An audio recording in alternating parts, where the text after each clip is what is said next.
اور ہم اس بات کی کوشش میں ہوتے ہیں کہ ہمیں پتہ چلے فلاں کیسا ہے اور فلاں کیسا نہیں ہے، فلاں کے گھر کے معاملات کیا ہیں اور فلاں کے گھر کے معاملات کیا نہیں۔ اسی لیے رسول اکرم صلی اللہ علیہ وسلم نے ایک موقع پر صحابہ کے اندر مخاطب کرتے ہوئے فرمایا، یا معشر من اسلم بلسانہ ولم یفض الایمان فی قلوبی، آپ نے فرمایا اے وہ لوگو جو زبان سے مسلمان ہو لیکن دل سے مومن نہیں ہو، زبان سے مسلمان ہو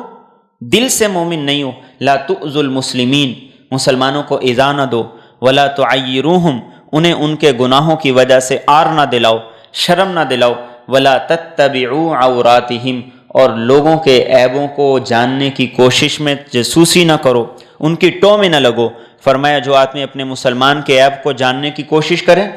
اس کے لیے تگ و دو کرے، ٹو میں لگے، تو آپ نے فرمایا اللہ رب العزت اس کے عیبوں کو کھول دیتا ہے، اور فرمایا جس کے عیبوں کو اللہ کھول دیتا ہے اللہ اسے گھر بیٹھے بیٹھے ذلیل و رسوا کر دیتا ہے۔ کیا انداز اختیار کیا ایسے لوگوں کے بارے میں